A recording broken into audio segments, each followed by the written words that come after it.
નમસ્કાર મિત્રો, ગુજરાત સમાચાર ટીવીમાં તમારું સ્વાગત છે। દેશ અને દુનિયાના તમામ સમાચારો જાણીએ એ પહેલા ચેનલમાં નવા હોય તો ચેનલને સબસ્ક્રાઇબ અને વિડીયોને લાઇક કરી દેજો। તો સૌપ્રથમ હવામાનમાં વાત કરીએ તો રાજ્યમાં પવનની દિશા બદલાતા ઠંડીનો ચમકારો વધ્યો।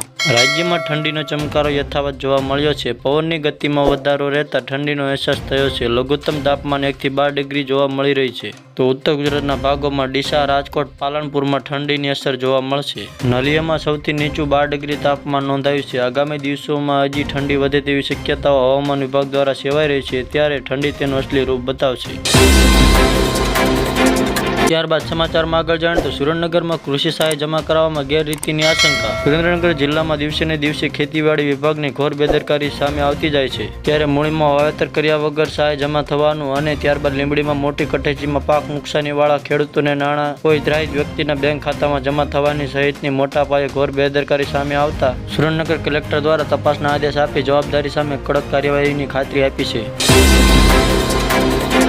તો ફટાફટ સમાચારમાં વાત કરીએ તો હવે ખેડૂતોને મળશે નવા વર્ષની ભેટ, સીધા ખાતામાં આવશે 5,000 રૂપિયા, ચારેકોર ઉજવણીનું વાતાવરણ। જો તમે પ્રધાનમંત્રી કિસાન સન્માન નિધિના લાભાર્થી છો તો આ સમાચાર તમારા માટે ખૂબ જ ઉપયોગી છે, કારણ કે સરકાર તેમને બહુ જલ્દી નવા વર્ષની ભેટ આપવા જઈ રહી છે। આ વખતે 2,000 રૂપિયા નહીં પરંતુ 5,000 રૂપિયા પાત્ર ખેડૂતોને ખાતામાં જમા થશે। તમને જણાવી દઈએ કે સરકાર માનધન યોજનાના હપ્તા તેમજ પીએમ કિસાન નિધિ તરફથી મળેલા હપ્તાને ક્રેડિટ કરવાની તૈયારી કરી રહી છે। જો કે માત્ર એવા ખેડૂતોને યોજનાનો લાભ મળશે જેમણે આ માટે નોંધણી કરાવી છે।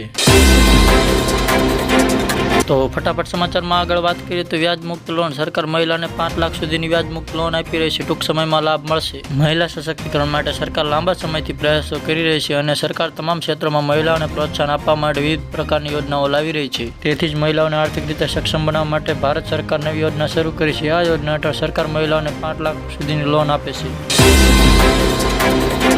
તો સમાચારમાં હજી એક વાત કરીએ તો પીએમ કિસાનના 19મા હપ્તાની તારીખને લઈને મોટું અપડેટ। પ્રધાનમંત્રી કિસાન સન્માન નિધિ યોજના એ ભારત સરકારની મુખ્ય યોજના છે। તેનો ઉદ્દેશ ભારતના નાના અને સીમાંત ખેડૂતોને આર્થિક મદદ પૂરી પાડવાનો છે। આ યોજના હેઠળ પાત્ર ખેડૂતોને 2,000 રૂપિયાના 3 સમાન હપ્તામાં વાર્ષિક રૂપિયા 6,000 મળશે। કિસાન સન્માન નિધિનો 18મો હપ્તો 5 ઓક્ટોબર 2024ના રોજ રિલીઝ કરવામાં આવ્યો હતો। હવે ખેડૂતોને કિસાન સન્માન નિધિના 19મા હપ્તાની રાહ જોઈ રહ્યા છે। માહિતી અનુસાર 19મા હપ્તાના પૈસા ફેબ્રુઆરી 2025ના પહેલા સપ્તાહમાં ખેડૂતોના ખાતામાં આવી શકે છે।